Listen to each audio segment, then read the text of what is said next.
there. I just wanted to say thanks for subscribing to this channel, and I wanted to make sure you know I have two channels, and it finally dawned on me just the other day that we can use both of them. I've been inviting people from this channel over to the new channel because the new channel is where I've been posting all my new lessons, but that's mostly about guitar. So if you're a guitarist and you're interested in a lot of helpful lessons about playing the guitar, please come on over to the new channel. I'll put a link in the description, and there's lessons there about guitar technique, lessons about how to make, just some principles about making your chord shapes and bar chords we've been talking about lately, and finger picking. We have a finger picking series going on right now. But my new idea is this channel, we're going to use this for lessons that have to do with music in general.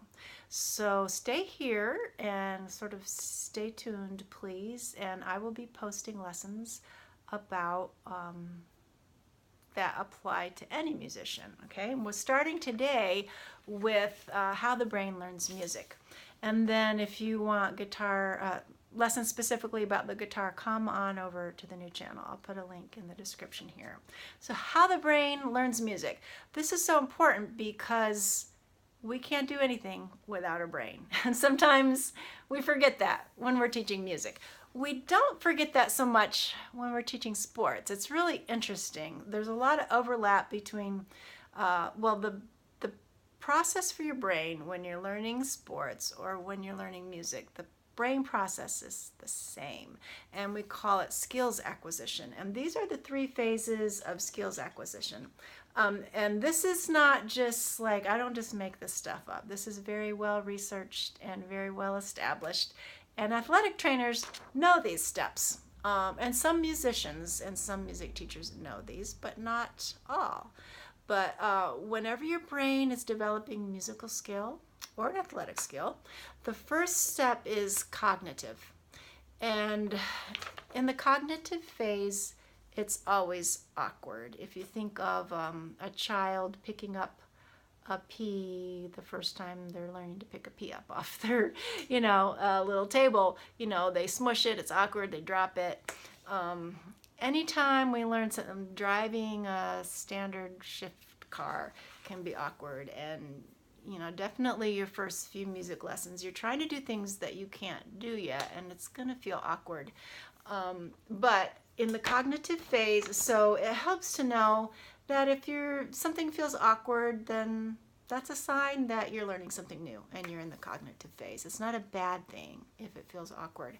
And then after many repetitions, it will feel less awkward. It will come with more ease. We call that the associative phase. The associative phase is really long. What that means, in the associative phase, you're still playing lots of repetitions. It's less awkward, and it gradually becomes smoother, and you're polishing off the rough spots. But it takes lots and lots of repetitions to get us down in the autonomous phase. The autonomous phase is like, well, let me demonstrate on guitar.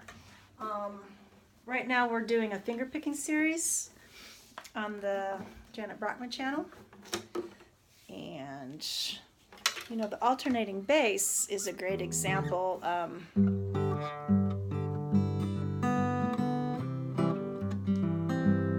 See this thumb?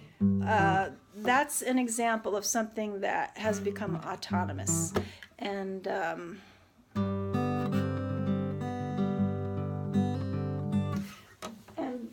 all musical expression has things like that, where you're combining a number of different skills. And that's why it's so good for you, and that's why when you're playing music, you're using all of your brain, because there's so many different skills that are combined. But I would say the moral of the story, at least for today, is that it's really important when we're learning music to identify the different skills that, like when we learn something new, be aware that there's a lot of different skills. Sometimes we're trying to learn a lot of different skills all at once. And whenever we can isolate a skill and work on that one skill and get it out of the cognitive phase into the associative phase, and then eventually get it into the autonomous phase, then when we combine those skills together, it won't seem so awkward and difficult. It's kind of like if you were playing basketball and you're trying to play a game of basketball, but you don't know how to run and dribble at the same time, and you haven't spent any time shooting hoops. Athletic trainers will have their students spend time on each skill isolated. Even the pros still do that. They still spend time on each isolated skill in order to become better and better at their game. And so with music, as we progress, I like to remember that we improve everything by focusing on one thing. Another way you can apply that is when you're learning something new, say you want to play it 10 times in a row. Don't play it 40 times in a row, because then you'll just hurt yourself. But if you're going to play it 10 times in a row in order to get better at something, like say what I was just playing, so if I was having trouble with that passage, maybe the first time I go really slow.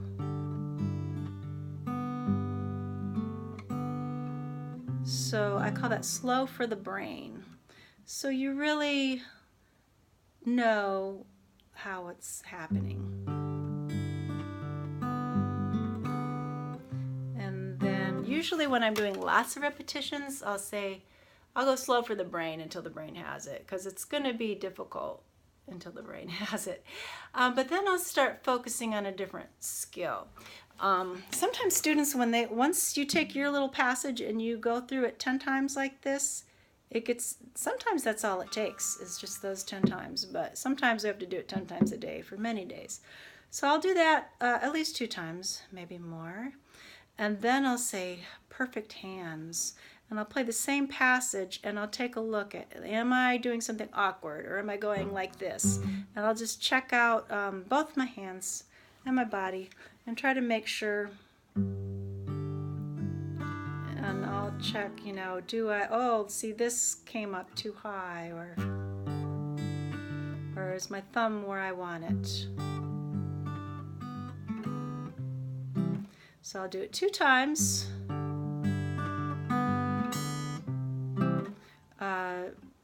Focusing on good hands. And then I'll do it 2 times. I'll smile. I don't know if you can see me. I posted another video about this, and some people commented on it, and they said, wow, that's amazing. I played so much better when I was smiling. There is something magic about smiling. I'll do it twice like that, and then I'll focus on tone. So now here's the thing. When you go through, and this is any instrument, flute, piano, voice, if you're repeating a difficult passage, if you focus on a different thing each time, that one thing is going to improve more than if you're trying to focus on 5 things.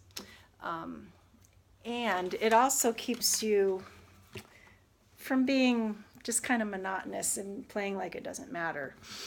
Oh, and here's the thing. The way I do it is whatever thing you're focusing on, that means you're off the hook for everything else. So if I'm focusing on tone and I make a mistake with rhythm, or I actually hit a wrong note or something, if I'm focusing on tone and I actually stay focused on tone the whole time, then I consider that a success. So you're kind of off the hook for everything else. So now this is tone.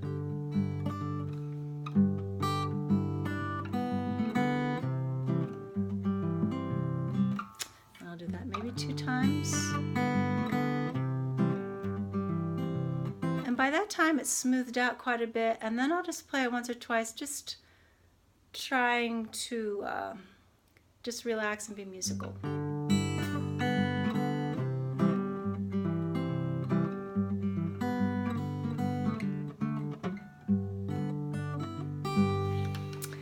So try that out. And it doesn't have to be those I demonstrated 5 things. You can focus on, choose 5 different things or 10 different things, and try that out. There might be different areas of focus that you choose to work on. So let me know how that goes. And I'm glad you're here. You can count on more music lessons on this channel that apply to music in general. And then on my new channel, Janet Brockman, you'll find lessons about guitar specifically. I'll put a link to that in the description. And in the description under this video, I'll also put my website, which is www.everyonecanjam.com. You can sign up for my email list there. I put things there that I don't put anywhere else. The first thing you'll get is a welcome email that has a link to my free instruction page, which I add to consistently. And we have a couple of private Facebook pages where we can actually post videos and respond to questions that way, because sometimes with just words in the comments, it's really hard to, it's easy to misunderstand a question or to misunderstand an answer. So I hope to see you around. I'm glad you're here. And thanks for being part of the Everyone Can Jam community. See you next time. Bye.